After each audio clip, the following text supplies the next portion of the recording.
जय माँ इंद्राक्षी, जय अम्बे। इंद्राक्षी धाम में दर्शकों आप सभी का हम हार्दिक स्वागत करते हैं। आज के दिन जिन जातकों का जन्मदिवस है, मैरिज एनिवर्सरी है, उन सभी को हमारी तरफ से बहुत बहुत शुभकामनाएं। आज हम बताने वाले हैं किसी भी प्रकार से आपके घर में कोई तंत्र हुआ है, आपको लगता है कि किसी ने हमारे ऊपर कुछ कर दिया है। देखो, एक बात सत्यता बता दें, 99% ये वहम होता है कि हमें लगता है हमारे ऊपर किसी ने कर दिया है। 1% ही ऐसा कारण हो सकता है कि जिसमें हम ये मान लें कि हमारे ऊपर कुछ हुआ है। हाँ, मेरी बात को यकीन मानना आप, 99% लगता है हमारे ऊपर किसी ने कुछ कर दिया है। आपको लगता क्यों है? काम कमज़ोर पड़ जाता है, शरीर में कुछ कमी आ जाती है, चलते चलते कारखाने बंद होने लगते हैं, तो मन में ऐसी बातें, नकारात्मक तथ्य जल्दी उदय होते हैं। लेकिन ये हम भूल जाते हैं कि भाई ये संसार है, इसमें अप डाउन चलता रहता है, सुख दुख चलता रहता है, धूप छाँव आती रहती है। खैर, अब 1% की कैटेगरी में जो लोग आते हैं जिन्हें वास्तव में ये है कि जिनके ऊपर किसी ने कुछ कर दिया है, उसकी काट क्या है, उसको हम कैसे रिमूव कर सकते हैं और कैसे हम अपने वापस दिन अच्छे ला सकते हैं, सटीक सरल उपाय आपको बताने वाले हैं। कार्यक्रम को ध्यान से सुनिएगा। आइए पहले आज का पंचांग देखें। 28 अप्रैल सन 2023, दिन शुक्रवार, संवत 2080, बैसाख मास, शुक्ल पक्ष, तिथि अष्टमी, नक्षत्र पुष्य, राहु काल 10:30 से 12, दिशा सूल पश्चिम दिशा। अब हमने देखा कि अचानक हमारा शरीर गिरने लगता है, अचानक घर में कुछ बाधाएं बहुत अधिक उत्पन्न होने लगती हैं, चलता कार्य बिल्कुल रुक जाता है, ठप पड़ जाता है, चलती दुकान बिल्कुल ठप पड़ जाती है, जहां ग्राहक हम दुकान नहीं खोल पाते थे और ग्राहक इतने खड़े होते थे, सब कुछ बंद होने लगता है। ऐसी स्थिति में मन में शंकाएं उभरती हैं कि कहीं किसी ने नज़र तो नहीं लगा दी, कहीं किसी ने कुछ कर तो नहीं दिया। तो ध्यान रखना, प्रारब्ध का भोग भी हम ही बोते हैं। प्रारब्ध में जैसे हमने बीज बोए होते हैं, वैसी फसल हमें काटनी होती है। तो कई बार प्रारब्ध की चक्र चाल भी हमारे ऊपर हावी होती है और सुख भोगते भोगते जीवन में दुख आ जाता है। कई बार जब सुख का समय होता है तो हम अच्छे बुरे का ज्ञान भूल जाते हैं और हमसे कर्म गलत होने लगते हैं। जो प्रारब्ध के पर्चे में लिखा सुख था वो तो भोग लिया और आगे का जो जीवन था उसमें अच्छे कर्म किए नहीं, तो बुरे कर्म की चक्रगति प्रारंभ हो जाती है और हम कर रहा उठते हैं। सोचो तो बहुत सारी बातें हैं और ना सोचो सब अंधविश्वास सा लगता है। अब अगर हमें लगता है कि हमारे प्रारब्ध भी अच्छा है, भाई सब कौन कहता है, सभी कहते हैं मैंने तो जीवन में कोई बुरा काम नहीं किया। एक पापी व्यक्ति भी ये कहता पाया जाता है कि मैंने जीवन में कुछ बुरा नहीं किया, मेरे साथ अन्याय हो रहा है। ये वास्तविकता है। चोर कब कहेगा कि मैं चोर हूँ, है ना। अब 1% कैटेगरी वो है जो वास्तव में जिसके काम रुकते हैं और लगता है किसी ने कुछ ऐसा किया है। आपको ब्रह्म विद्या की शरण में जाना पड़ेगा। आप गायत्री माता की शरण में जाइए, किसी विद्वान व्यक्ति से गायत्री मंत्र की दीक्षा लीजिए और गायत्री मंत्र की शरण में जाइए। 40 दिन गायत्री मंत्र को पढ़िए। वैसे तो जीवन भर पढ़ना है, लेकिन 40 दिन प्रतिदिन 11 माला गायत्री की करिए। कटोरी में थोड़ा जल, उसमें गंगा जल मिला करके रखिए। बाद में अपने उद्योग पे, स्थल पर, जहाँ जहाँ ऐसा लगता है छिड़किए, आपको अनुभूत परिणाम मिलेंगे। गायत्री मंत्र ब्रह्म विद्या है, गायत्री कामधेनु है। भगवान श्री कृष्ण ने गायत्री मंत्र का अनुष्ठान किया। गायत्री मंत्र भगवान श्री कृष्ण ने अपने गुरु सांदीपनी से लिया। भगवान श्री राम गायत्री मंत्र जपते थे। जब अवतार रूप में भगवान धरा पर अवतीर्ण होते हैं तो वो भी गायत्री मंत्र जपते हैं। गायत्री मंत्र के बारे में नाना भांति की भ्रांतियाँ लोगों ने फैला रखी हैं। ऐसे मत जपें, वैसे मत जपें, मतलब जितनी गायत्री को कहा गया है कि श्रापित है, उससे कहीं ज़्यादा गायत्री मंत्र पर लोग ताले डालने का प्रयास करते हैं, डरा देते हैं। बुरे काम करें कुछ नहीं, रात दिन मौज मस्ती लें, कुछ नहीं, लेकिन गायत्री जप लेंगे तो ये हो जाएगा और वो हो जाएगा। कमाल की बात है, कितना आप गायत्री मंत्र के प्रति लोगों को डरा रहे हैं। लड़कियां गायत्री मंत्र ना करें, महिलाएं गायत्री मंत्र ना करें, क्यों? स्वयं गायत्री का जो तेज है, नारी शक्ति का तेज कम होता है। इसलिए वट सावित्री कथा आप करती हैं, आपने देखा होगा, सावित्री ने भी गायत्री मंत्र को जपा। तो गायत्री मंत्र के प्रति बहुत ही लोगों ने भयावह तरीके की स्थिति बनाई हुई है, और एक व्यक्ति ने नहीं, बहुत लोगों ने बनाई हुई है। आप एक बार उनकी बात मान लीजिए और एक बार आप हमारी बात मान लीजिए। आप गायत्री मंत्र को अच्छे तरीके से अपने घर में बैठ के जपना प्रारंभ करें, आपका बाल बाका नहीं होगा। सद्बुद्धि का मंत्र है, सदचेतना का मंत्र है, बड़े बड़े किए हुए कर्मों को काट देता है, कई कई संचित जन्मों के प्रारब्ध को, बुरे कर्मों को चादर की तरह ढो डालता है। गायत्री मंत्र ऐसा महामंत्र है। गायत्री मंत्र के सहारे विश्वामित्र एक नए स्वर्ग की तैयारी कर रहे थे। तो गायत्री मंत्र मामूली मंत्र मत समझिए इसको, और इतना इससे डरने की आवश्यकता नहीं है। क्या भला मंत्र भी कभी ऐसे होते हैं, सात्विक मंत्र ऐसे होते हैं जो आपका बुरा करेंगे, आप डर जाते हैं। और लोगों ने बहुत इसके बारे में अफवाहें फैलाई हुई हैं। आपने देखा है, जन्म से लेकर के लास्ट तक गायत्री मंत्र हमारे संस्कारों में लिप्त है।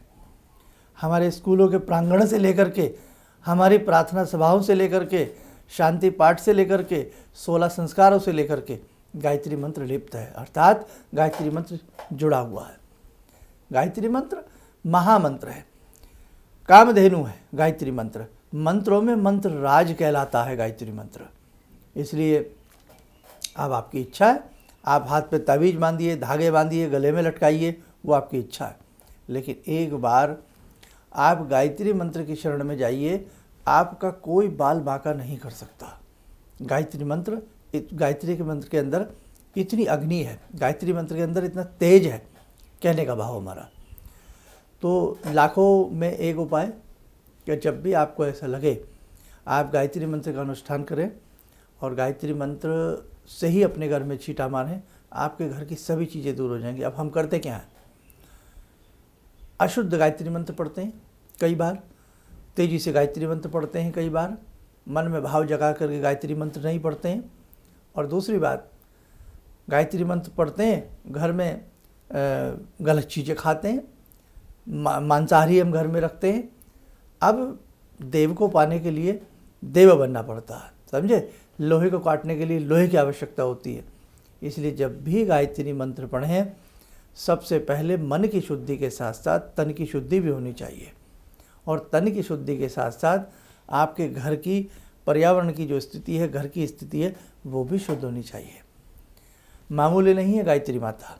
गंगा जी जब भागीरथ ने प्रार्थना की और गंगा जी जब चलती हैं स्वर्ग से, तो आप समझते हैं कि गंगा जी को पृथ्वी पर लाने के लिए कितनी मेहनत की गई, और कितनी मेहनत के साथ साथ भगवान शिव को जटाएं खोलनी पड़ी। भगवान शिव को कि मतलब अगर उनका डायरेक्ट वेग धरा पर आ जाता तो बहुत ज़्यादा दिक्कत हो सकती थी। तो जहाँ भगवान शिव गंगा के तेज को संभालने के लिए अपनी जटाओं में समाहित करते हैं, फिर गंगा आगे प्रवाहित होती हैं, उसी प्रकार से गायत्री का ब्रह्म तेज है, ये ब्रह्म विद्या है, ये ब्रह्म बांधनी है, ये ब्रह्मास्त्र है। इसे संभालने के लिए घर के अंदर शुद्धि होनी चाहिए। अगर आपका घर शुद्ध नहीं है तो आप मान के चलें फिर आप केवल रटत संख्या, जपत संख्या पूरी कर रहे हैं, आप गायत्री मंत्र नहीं कर रहे हैं।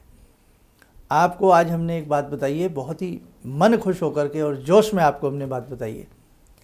संसार की कोई भी पीड़ा क्यों ना हो, हंस वांदनी गायत्री माता के सामने कोई पीड़ा टिकती नहीं है।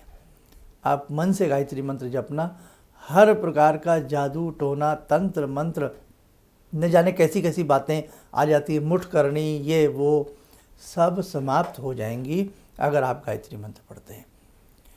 कोई व्यक्ति डिप्रेशन का शिकार हो, कितने बड़े डिप्रेशन का शिकार क्यों ना हो, लेकिन अगर गायत्री मंत्र जपे तो उसका डिप्रेशन निश्चित दूर होता है।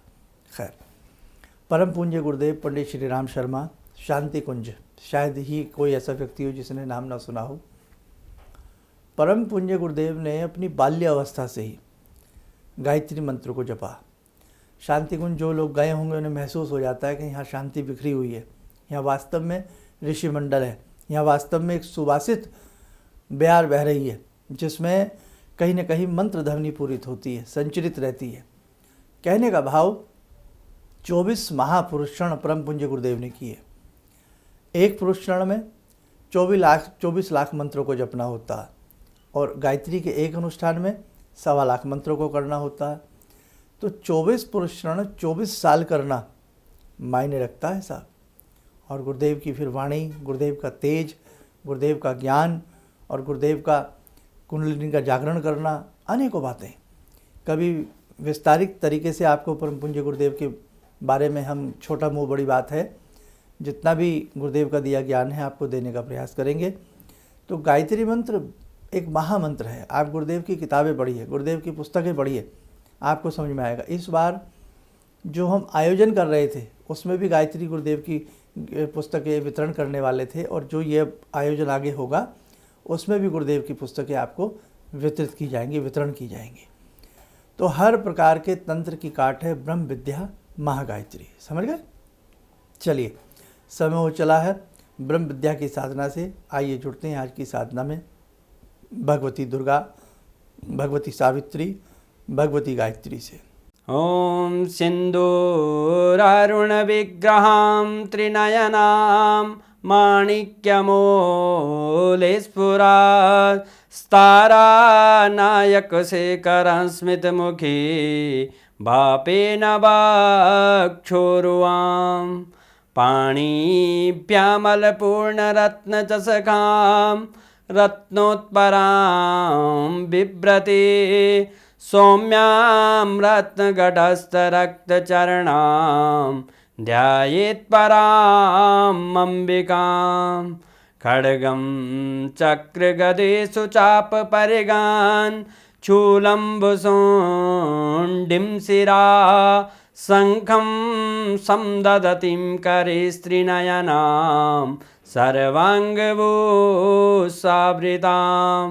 नीलासमद्युतिमास्य पाददशकां सेवे महाकालिकां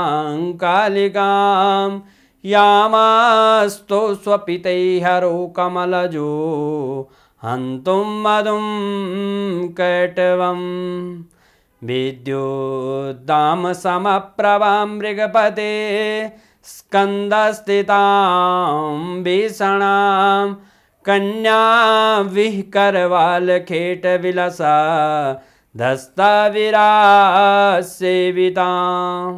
हस्तैश्चक्रगदाशिखेटविशिखां चापं गुणं तर्जनीं विप्राणामलिलात्मिकां शशिधरां दुर्गां त्रिनेत्रां भजे। कवच बना लें, ध्यान करें भगवती का सौम्य रूप और उनका शुभ आशीष हम सबको आशीर्वाद प्रदान कर रहा है।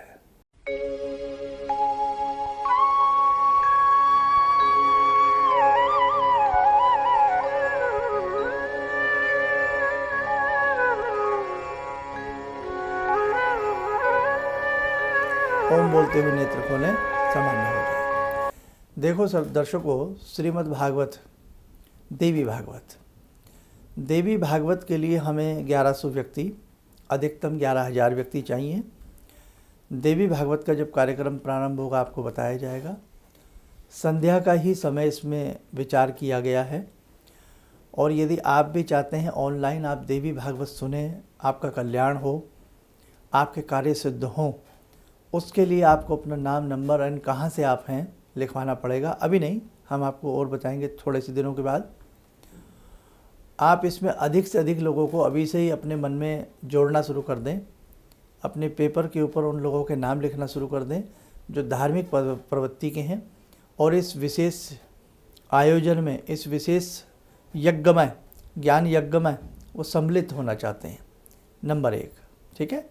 नंबर 2 बात, 99% ये आज रात तक या कल तक फाइनलाइज हो जाएगा कि 18 जून का हम ये आयोजन जो कर रहे हैं भगवान शिव का रहेगा।